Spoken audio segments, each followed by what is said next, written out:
우리가 이 코로나를 처음 맞을 때는 돌아갈 일상에 대해서 많이 이야기했었는데, 이제는 그런 이야기보다 새롭게 맞이할 일상에 대해서 더 많은 이야기들을 합니다.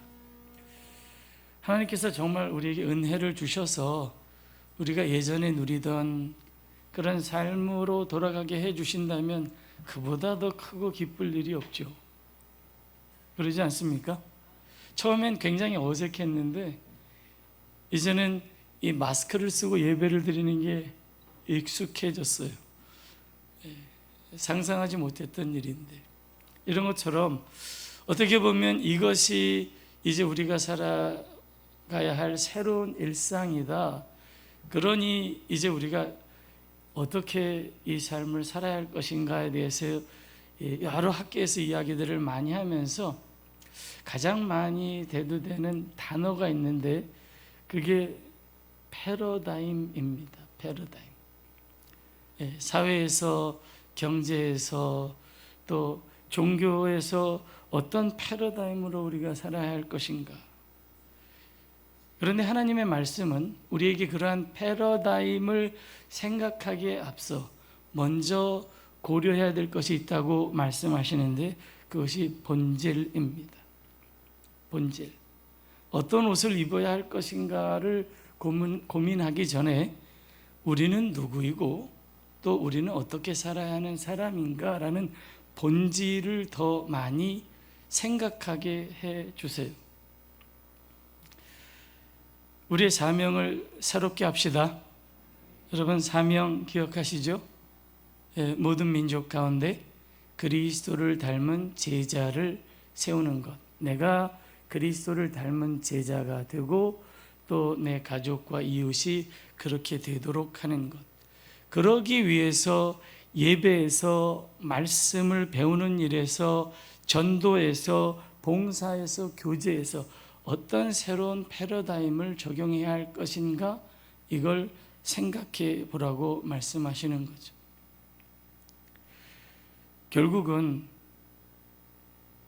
우리가 그리스도를 닮은 삶을 추구하는데 우리의 모든 삶의 영역에 닻을 내리실 수 있게 되기를 축복합니다.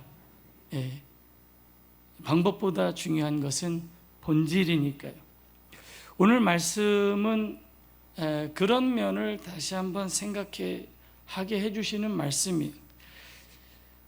당분간은 우리가 지금 구약 통독을 하는데, 이제 구약 성경을 같이 읽으면서 또 우리가 얻은 지혜들을 이렇게 나눠볼 기회가 좀 많이 있을 것 같습니다. 수요예배나 금요예배나 또 주일 예배나. 사무엘상 오늘 우리가 읽은 본문은 커다란 한 이 단락에 포함되어 있는 말씀인데, 사무엘상 1장에서 7장까지 이렇게 전개되는 이야기 속에 들어있어요. 그럼 사무엘상 1장에서 7장은 어떤 이야기가 나오는가? 한번 주제를 정하라면, 대지를 말하라면 이렇게 이야기할 수 있습니다. 엘리 가문의 몰락과 사무엘의 등장입니다. 사무엘 1장에서 7장까지 뭐라고요? 엘리 가문의 몰락과 사무엘의 등장입니다. 역사적인 배경은 블레셋이 이스라엘을 위협하던 때라는 걸 이야기를 통해서 우리가 알 수 있어요.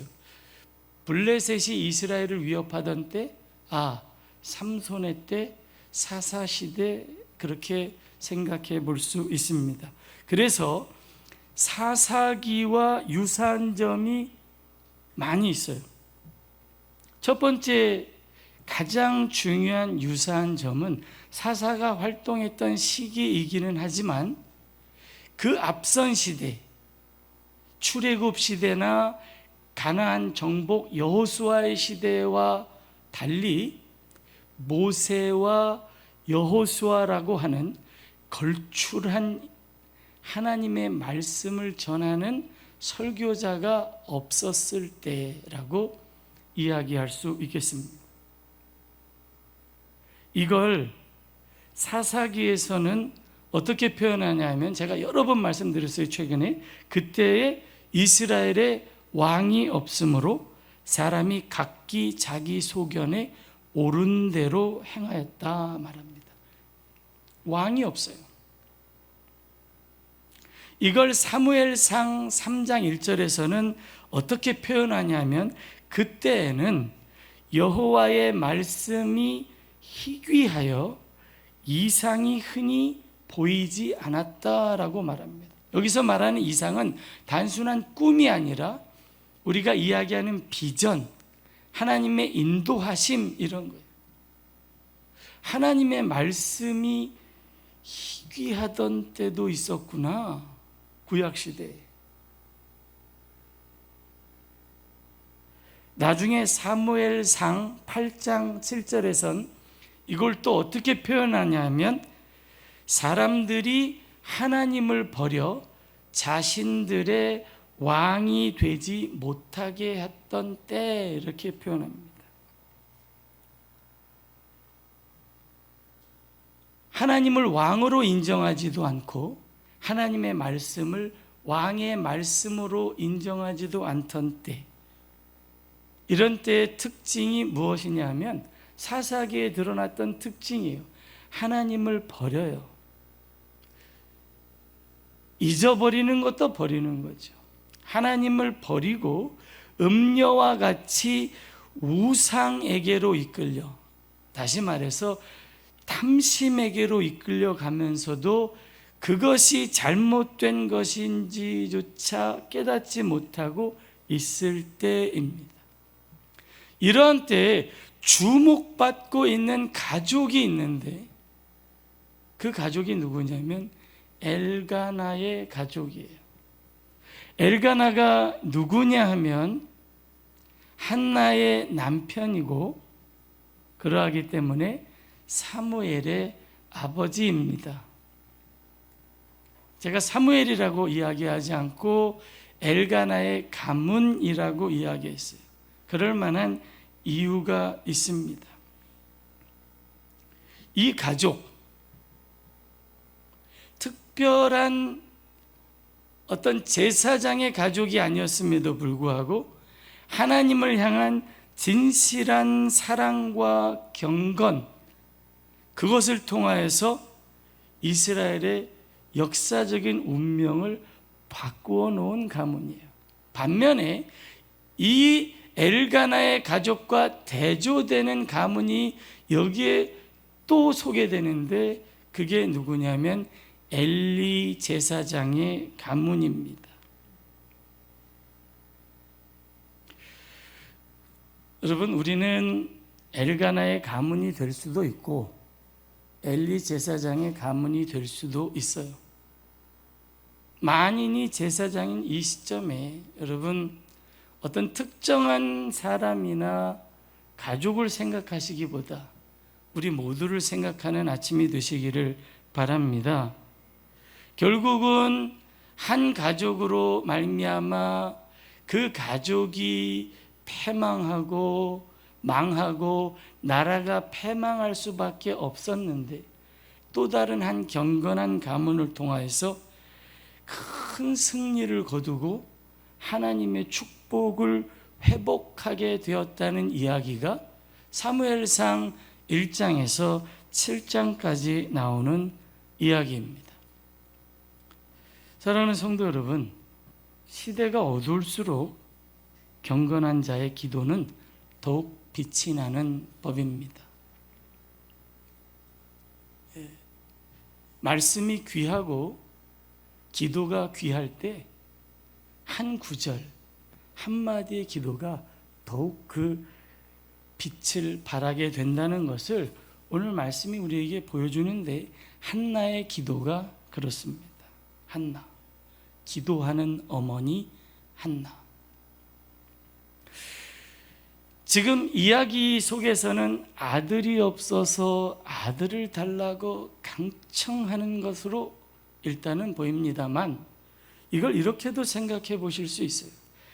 삶의 간절한 소원이 있을 때 이 소원을 해결해 주실 수 있는 분은 오직 하나님밖에는 없습니다. 이런 믿음을 가진 여인이라고요. 아들 문제만 이야기하는 게 아니라 하나님, 내 삶의 크고 작은 문제를 응답하시고 해결하실 수 있는 분은 내게 하나님밖에 없습니다. 이 여인이 한나예요. 그래서 하나님 앞에 나와서 기도하고 있는데 말이 안 나와서 입으로 중얼거려요. 그 모습을 보고 엘리 제사장이 뭐라 그럽니까? 이제 술 취했네, 이거. 술 끊으라 그랬어요. 그랬더니 한나가 제가 술 취한 게 아닙니다. 스스로는 어찌할 줄을 몰라서 하나님의 도우심과 인도하심을 간구하는 여인 한나.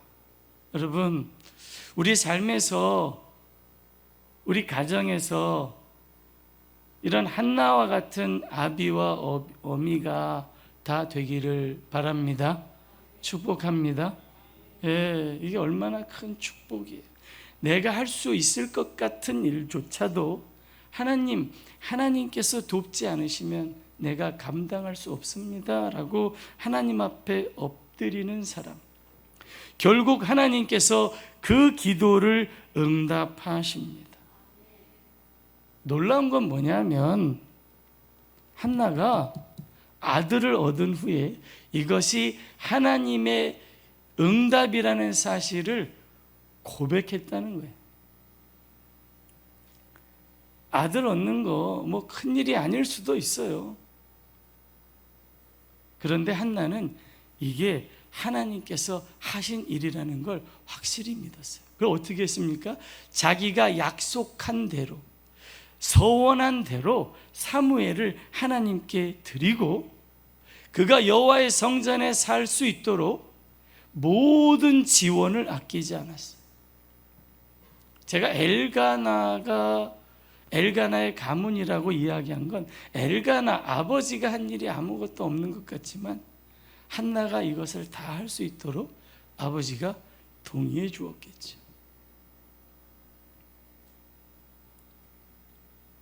여러분, 이러한 한 여인의 간절한 기도와 그 기도 응답에 대한 감사가 절망적인 상황에 있었던 한 가정을 구원했을 뿐만 아니라 절망적인 상황에 있었던 이스라엘을 구원하는 하나님의 능력을 경험하게 하는 통로가 되었다는 사실을 여러분 한번 마음속으로 다시 한번 생각해 보세요.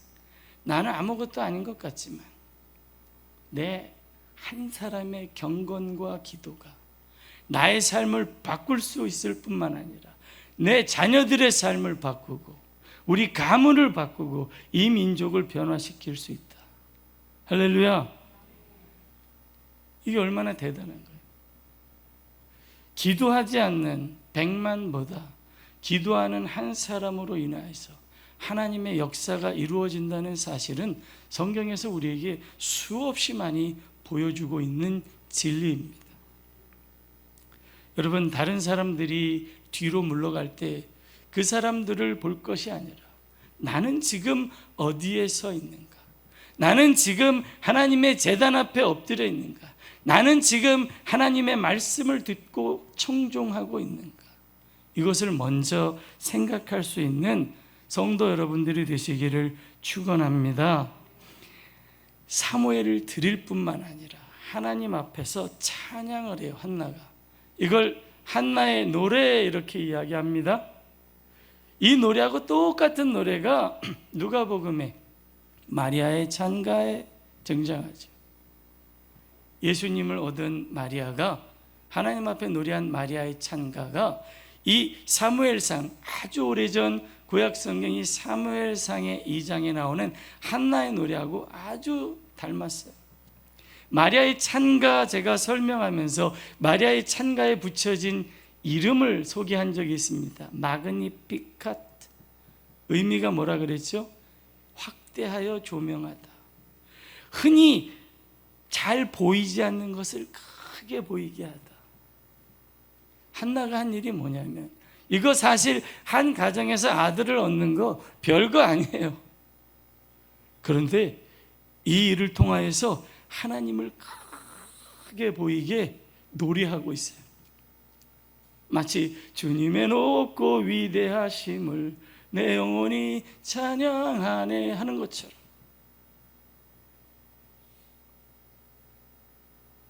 우리도 그럴 수 있지 않습니까? 하나님, 배가 고픈데 먹을 것을 주세요. 근데 하나님이 먹을 것을 주셨을 때, 여러분, 단순히 일용할 양식을 주셨구나가 아니라 하나님은 위대하십니다 간증하고 고백할 수 있는, 그렇게 해서 하나님을 높이실 수 있는 여러분들이 되시기를 축원합니다. 그게 증거하는 거죠. 지금 이 시대에 하나님을 증거하는 방법이에요. 한나는 비록 아들 하나를 얻었지만 그 일을 통하여서 여호와는 전능하시고 만군의 여호와이시며 약한 자를 강하게 하시고 온 땅에 공의를 베푸시며 그 택한 사람을 붙드시는 분입니다라고 찬양했어요. 멋있지 않아요? 예, 아들을 하나 얻었는데 이런 찬양을 드릴 수 있다는 거. 어머니의 이 진실된 경건을 본받은 사람이 있습니다. 그게 누구냐면 사무엘이에요. 지지난주에 한동구 교수님 오셔서 했던 말씀 중에 마음에 남는 말씀이 있는데, 자녀들이 부모님을 늘 바라보면서 부모님이 뭐를 정말 중요하게 생각하는지를 안다는 거예요. 예, 우리 부모님이 정말 뭘 중요하게 생각하는지 한나는 그걸 보여준 거죠. 그걸 가르친 거예요. 그걸 본받은 사무엘, 어려서부터 하나님의 말씀을 청정하고 그 말씀 듣기에 부지런하기가 어린 나이에도 불구하고 성전 일을 하루 종일 하고 힘들었는데도 저녁에 깊은 잠이 들었을 때 사무엘아라고 부를 때 3번이나 벌떡 일어나서 엘리 제사장 앞에 설 정도로 그렇게 충성스러운 아이. 우리 자녀들이 이렇게 자랄 수 있도록 그렇게 삶으로 본을 보이시는 우리 부모님들이 됩시다. 하나님 나라의 관점에서 볼 때는, 세상의 관점에서는 뭐 세상에 여러 가지 기준을 제시하겠지만 하나님 나라의 관점에서 볼 때 이 세상을 이끌어갈 참된 지도자는 하나님을 두려워하는 경건한 사람입니다. 아멘이시죠? 다시 말씀드리겠습니다. 하나님 나라의 관점에서 볼 때, 적어도 우리 대건교회 성도들은 이 관점을 다 가지시기를 바랍니다. 하나님 나라의 관점에서 볼 때 세상을 이끌어갈 참된 지도자는 하나님을 두려워하는 경건한 사람이라고. 그렇다고 우리 자녀들이 좋은 대학 가고 좋은 직장을 얻는 것을 막으라는 말씀이 아닙니다. 다 각자의 주신 은사와 능력을 따라 갈 길을 가겠지만 그 뿌리, 본질에 정말로 하나님을 두려워하는가, 이게 중요한 거지. 우리의 자녀들이 정말 그렇게 클 수 있도록 우리 부모님들이 기도하고 또 기도하고 분투하고 또 분투하시기를 축원합니다. 이렇게 분투했던 한 가정과 대조되는 또 다른 가정이 소개되는데 그게 누구냐면 엘리와 그의 아들들이에요. 제사장의 직분을 가지고 있었습니다. 이때에는 회막이 실로에 있을 때예요. 여호수아 때 이미 회막을 실로에 펼쳐놓고는 사사기를 지나 지금 이때에 아직까지 여호와의 회막이 실로에 있을 때 제사장직을 맡았던 사람입니다. 아론의 자손 중에 이다말의 후손이에요.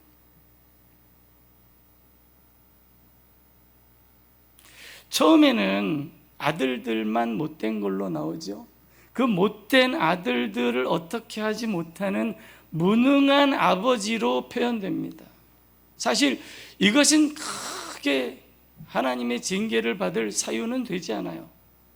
뭐 내가 부족해서 그랬는데. 그런데 진짜 이유를 하나님께서 말씀하세요.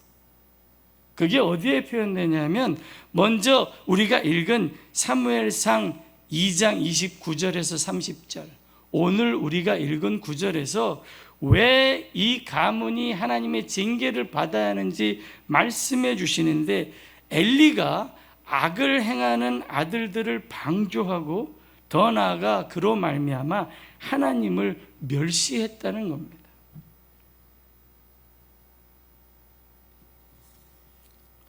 그 말씀이 오늘 우리가 읽은 말씀이에요. 그래서 하나님께서 말씀하시는 거예요. 나 여호와가 말하노니 나를 존중히 여기는 자를 내가 존중히 여기고 나를 멸시하는 자를 내가 경멸하리라. 쉬운 말로는 이겁니다. 나를 무겁게 여기는 사람은 나도 무겁게 대하겠어. 나를 가볍게 대하는 사람은 나도 가볍게 대하겠어.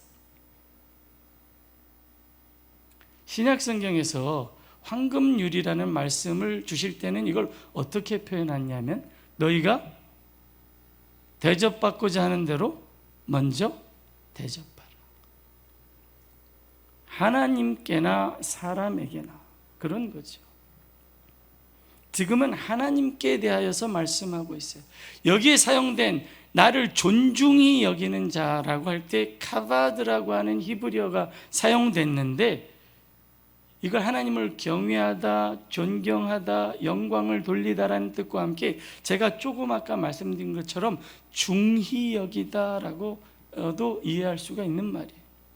너는 나보다 네 아들들을 더 중히 여겼어. 아들들을 가볍게 여기라는 말씀이 아니죠. 지금 말씀하시는 건 나보다 더의 초점이 맞춰지는 거예요. 사랑하는 성도 여러분, 여기서 한 가지 진리를 우리가 깨닫게 되기를 원합니다. 내 아들들보다 하나님을 더 중히 여길 때 하나님께서 나와 내 아들들을 중히 여겨주십니다. 아멘.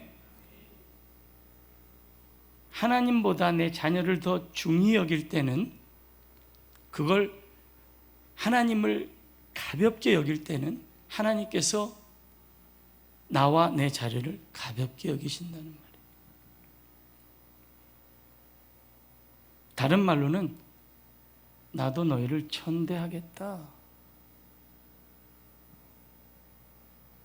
사랑하는 성도 여러분, 우리에게 있어서 가장 큰 저주가 뭡니까? 이 말씀을 통해서 볼 때 우리에게 임하는 가장 큰 저주가 뭐예요? 내 마음이 하나님을 중히 여기지 않는 것. 이거보다 더 큰 저주가 없어요. 바로는 그 마음을 강팍하게 했다 그랬어요. 이스라엘 백성은 목을 곧게 했다 그랬습니다. 다 같은 말이에요. 적어도 여러분, 내 마음이 하나님을 가볍게 여기려고 할 때 다시 기도의 자리로 돌아가 다시 말씀 아래 서서, 하나님, 나와 내 자녀가 하나님을 경외하게 하소서, 하나님을 두려워하게 하소서, 몸부림치고 씨름하는 성도들이 되시기를 축원합니다. 지금 이 코로나 시대에도 우리가 돌아가야 할 자리가 바로 이 자리라는 거예요. 우리가 회복해야 할 것이 바로 이것이라는 겁니다. 제가 다른 거 자랑할 거 없는데요, 제 아들 셋을 낳을 때 제가 똑같이 한 기도가 있습니다. 하나님, 이 아이들이 하나님을 경외하는 아이들로 자라게 도와주세요. 그것만 기도했어요. 하나님을 경외하는 아이들로. 그런데 엘리는 한나와 다르게 아이들에게 야단을 한두 번 치긴 했는데 씨름을 하지는 않았어요.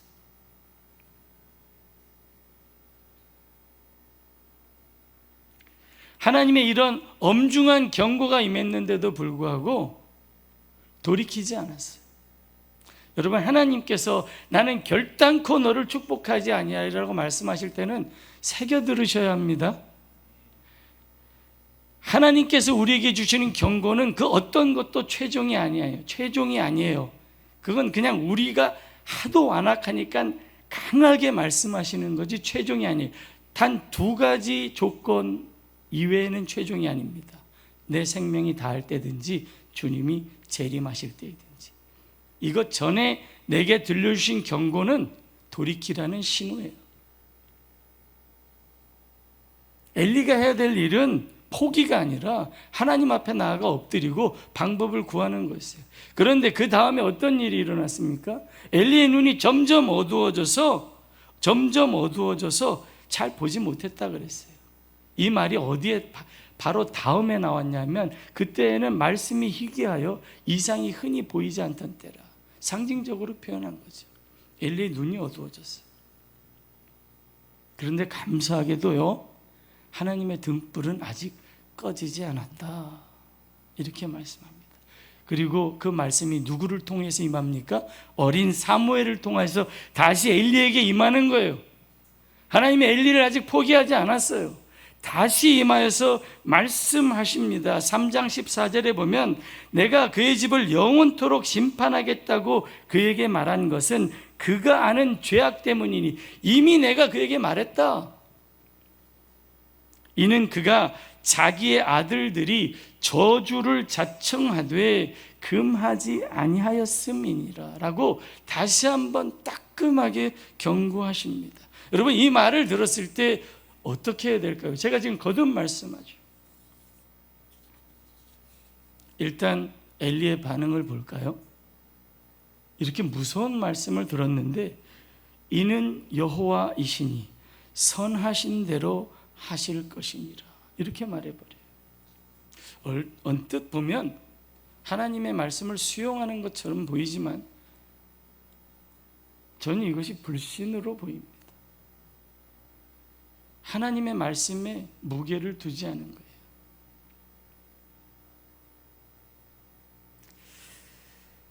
저라면, 우리 대광교회 성도들이라면 이렇게 해야 합니다.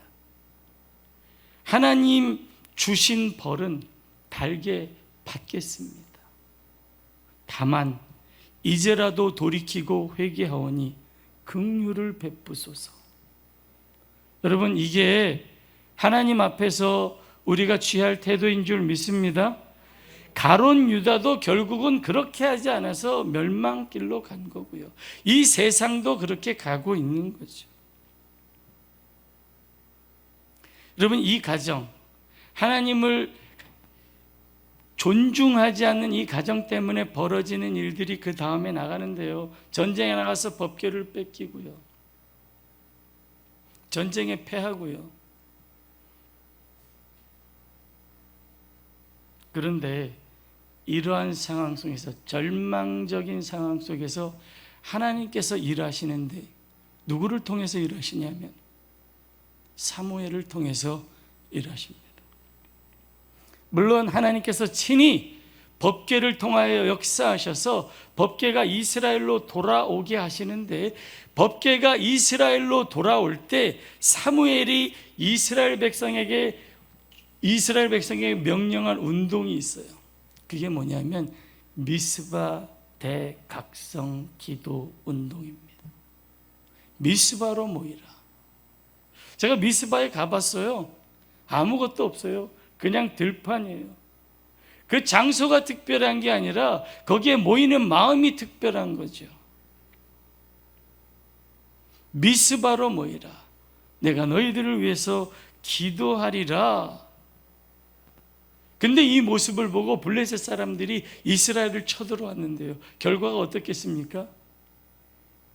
블레셋은 대패하고 이스라엘은 그 전에 경험하지 못했던 대승을 거두고 거기에 미스바와 센 사이에 돌을 하나 세웠는데 그게 에벤 에셀입니다. 하나님이 여기까지 우리를 도우셨다라고 말합니다. 사랑하는 성도 여러분, 하나님은 오늘도 우리를 돕기 원하십니다. 어디에서든지 돕기를 원하십니다. 이스라엘 백성은 스스로 오만함을 버리고 겸손한 마음으로 하나님을 다시 인정하게 됩니다. 이제 우리는 여호와만 섬기겠습니다. 사랑하는 성도 여러분, 지금 우리 민족과 세상에 되어질 일들이 암담하여 걱정하시는 분들이 많이 계신 줄 믿어요. 모든 우리 사회 전반에 걸쳐서 다 함께 고통을 받습니다. 제가 이렇게 보면 개인 사업 하시는 분들 볼 때마다 정말 눈물이 나올 것 같아요. 하나님 도와주세요. 직장을 구하지 못하는 청년들을 볼 때마다 암울해요. 교회의 모습도 크게 다르지 않습니다. 여러분, 이러한 때에 우리가 해야 할 일이 무엇이겠습니까? 우리가 해야 할 일이 있다면 다시 주님 앞에 돌아와 겸손히 나와 내 가정과 우리 교회가 말씀 앞에 서고 기도의 제단 앞에 무릎 꿇을 수 있도록, 그래서 하나님을 마음과 뜻과 정성을 다하여 사랑하는 일에 성실하는 것. 여러분, 이것이 우리가 해야 할 일인 줄 믿습니다. 예, 정말 이것이 마음을 울리기를 바랍니다. 지금 우리가 해야 할 건 말씀으로 돌아오고 하나님 앞에 기도하는 거예요. 하나님의 말씀을 청종하여 하나님의 왕 되심을 인정하는 것. 하나님의 말씀만이 내 발에 등불이고 내 길에 빛입니다라고 고백하는 것. 이것이 결국 나와 우리 가정과 이 나라와 민족의 소망이 될 줄 믿습니다. 오라 여호와께 돌아오라. 주 여호와만 섬기라. 기도하겠습니다.